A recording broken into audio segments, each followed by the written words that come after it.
Terima kasih Tuan Speaker. Salam sejahtera dan selamat pagi. Saya meminta Menteri Kewangan menyatakan bagaimana kerajaan membiayai jumlah keseluruhan subsidi yang dijangka akan mencecah 80 bilion ringgit Malaysia bagi tahun 2022 dan apakah bentuk pembaharuan dasar subsidi yang sedang dirancang. Itulah soalan saya. Terima kasih. Sila. Yang Berhormat Menteri Kewangan jawab 3 minit. Terima kasih Tan Sri Datuk Yang Betul. Untuk makluman ahli yang berhormat Bukit Bendera, perbelanjaan Kerajaan Persekutuan dijangka meningkat seperti yang disebut tadi dengan ketara berbanding anggaran bajet 2022 sebanyak 332.1 bilion ringgit. Ini disebabkan oleh peningkatan subsidi dan bantuan sosial yang mendadak di mana jumlah keseluruhannya dijangka akan mencecah 80 bilion ringgit. Jauh lebih tinggi berbanding dengan jumlah 31 bilion ringgit semasa bajet 2022 dibentangkan.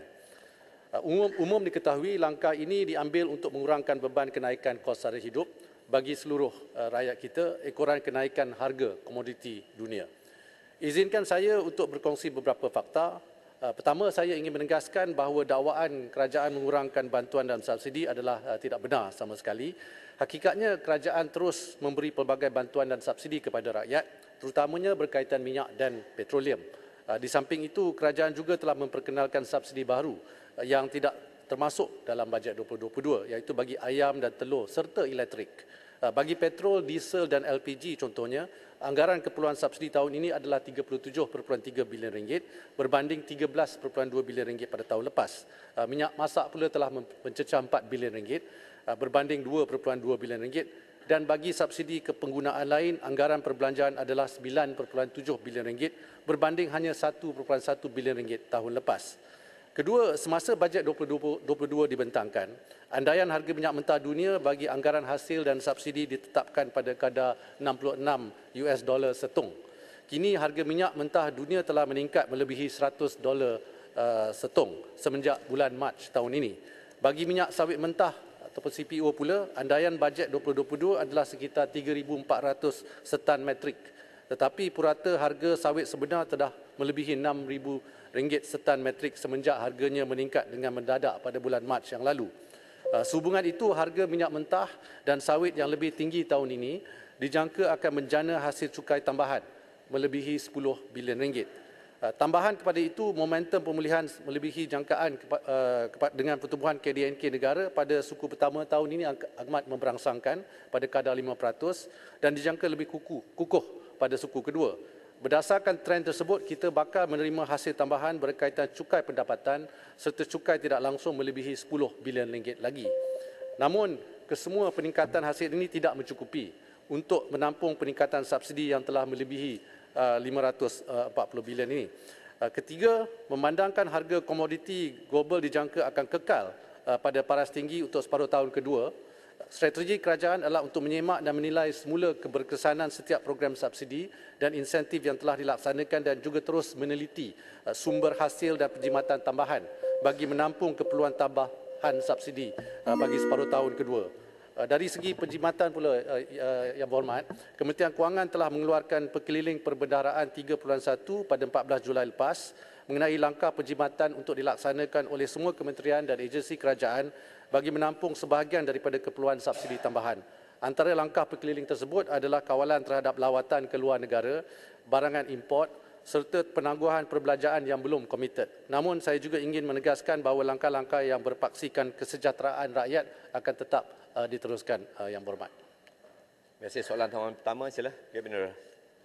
Ya, terima kasih.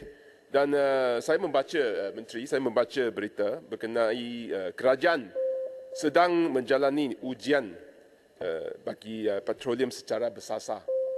Dan sirang terangkan bagaimana ujian ini dijalankan dan mana ia dijalankan.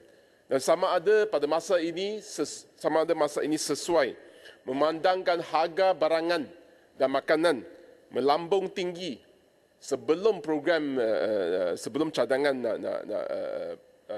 subsidi bersasar. Sama ada dia akan cadangan pembaruan subsidi ini sama ada akan lagi meruncingkan masalah kenaikan harga barangan dan makanan. memandangkan petroleum merupakan satu komponen yang penting dalam CPI Consumer Pricing Index ataupun kadar inflasi. Terima kasih. Sila jelaskan, Menteri. Sila Menteri, 2 minit kebetulan. Terima kasih Yang Berhormat Bukit Bendera. Saya setuju soalan ini pun sebenarnya pernah ditujukan kepada saya oleh Yang Berhormat mengenai isu ini, dan saya sebenarnya dalam jawapan saya sebelum ini pun bersetuju dengan implikasi kalau kita naikkan ataupun apungkan harga minyak ni kepada harga yang lebih tinggi. Kadar inflasi di Malaysia pada masa ini masih lagi terkawal pada 2.2% untuk suku tahun pertama kedua tahun 2022, tetapi baru-baru ini mencatat 2.8% untuk bulan Mei. Ada kenaikan sedikit. Manakala pada bulan yang sama kadar inflasi di negeri-negeri maju seperti Amerika Syarikat dan United Kingdom mencecah 9%. Manakala Thailand pula 7% dan Filipina pun lebih 5%. Jadi kadar inflasi Malaysia ni boleh dianggap sederhana berikutan kawalan harga ke atas barangan dan juga perkhidmatan asas. Di samping penyediaan subsidi, kerajaan juga menyediakan bantuan tunai kepada golongan berpendapatan rendah. Bantuan keluarga Malaysia ni bantuan tunai langsung bentukannya pun 8 bilion ringgit.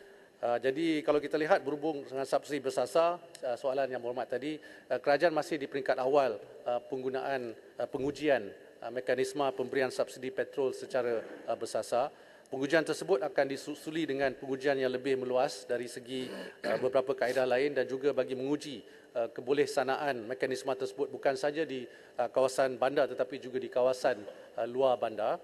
Perbangunan dan pengujian sistem subsidi bersasar juga dijangka memerlukan tempoh lebih kurang 3 hingga 6 bulan sebelum kita betul-betul bersedia untuk dilaksanakan di seluruh negara.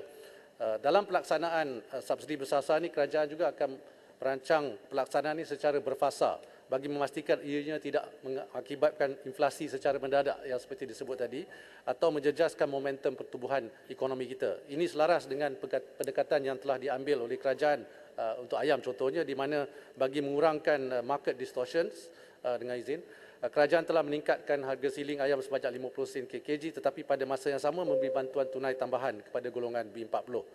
Sejajar dengan pendekatan ini, kerajaan tidak akan menaikkan harga petroleum terus kepada harga pasaran tanpa subsidi memandangkan impaknya kepada inflasi. Walaupun harga RON 95 yang RM2.05 ini adalah lebih kurang 50% daripada kos harga sebenar tanpa subsidi. Dengan itu, strategi kerajaan adalah untuk memastikan pelaksanaan menggantikan subsidi secara pukal dengan kombinasi subsidi bersasar dan bantuan tunai itu mestilah dilakukan secara berperingkat. Terima kasih Yang Berhormat. Saya Menteri, soalan tambahan yang kedua saya jemput Yang Berhormat Pontian. Terima kasih. Subsidi tentunya antara lain